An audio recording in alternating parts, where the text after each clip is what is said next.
तिने त्याच्याकडे उत्सुकतेने पाहिले किंवा तिने त्याच्याकडे कुतूहलाने पाहिले तेव्हा बोला शी लुक्ड ॲट हिम क्युरियसली.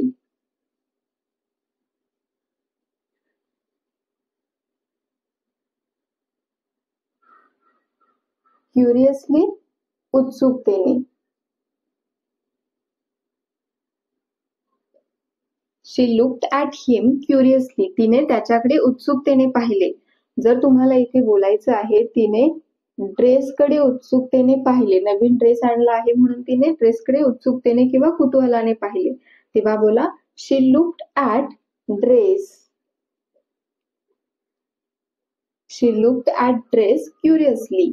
जर तुम्हाला बोलायचं असेल की त्याच्याकडे ऐवजी किंवा ड्रेसकडे ऐवजी एखाद्या व्यक्तीचं नाव घ्यायचं असेल किंवा बाळाकडे उत्सुकतेने पाहिले असं बोलायचं असेल तर तुम्ही ही जागा रिप्लेस करू शकता. हिम किंवा ड्रेस ऐवजी तुम्हाला जे काही बोलायचं आहे ते इथे बोलू शकता. देन नेक्स्ट सेंटेन्स इज तू कुठून येत आहेस. तुम्हाला एखाद्याला विचारायचे की तू कुठून येत आहेस तेव्हा विचारा where are you coming from.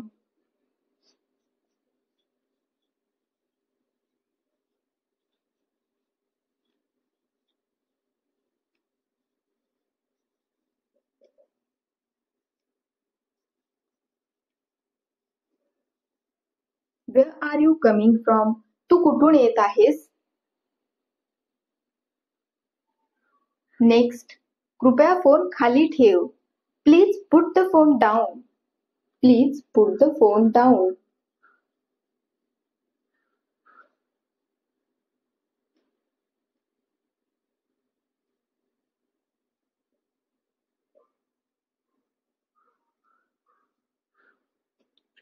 कृपया फोन खाली ठेव. Please put the phone down. मी वेडा होईन. I will go insane. I will go insane.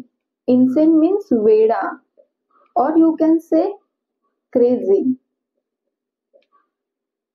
इथे तुम्ही आय विलच्या ऐवजी आय सुद्धा बोलू शकता.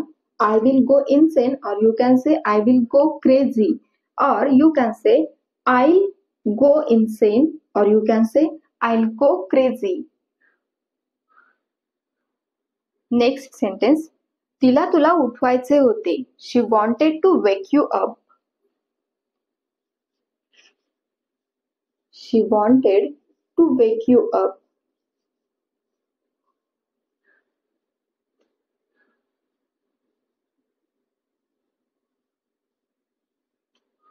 तिला तुला उठवायचे होते. She wanted to wake you up.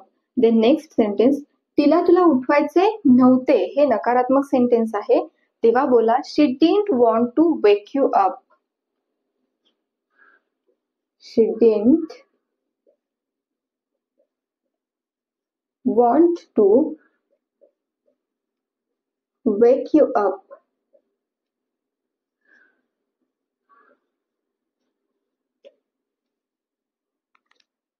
तिला तुला उठवायचे नव्हते. She didn't want to wake you up. आता तुम्ही बोलाल की तिला तुला उठवायचे होते तेव्हा आपण इथं काय घेतलं she wanted to wake you up. मग इथे आपण शी डिडंट वॉन्ट असं का घेतलं तर इथं ऑलरेडी आपण भूतकाळातलं रूप घेतलं आहे डिड नॉट. जेव्हा पण आपण डिड नॉट वापरतो त्याच्यानंतरचं जे क्रियापद येतं ते मेन वर्बच असायला हवं. हे लक्षात ठेवायचं आहे इथे. तिला तुला उठवायचे नव्हते. She didn't want to wake you up. किंवा तुम्ही असंही बोलू शकता she did not want to wake you up. अशा पद्धतीनेही तुम्ही हे सेंटेन्स बोलू शकता.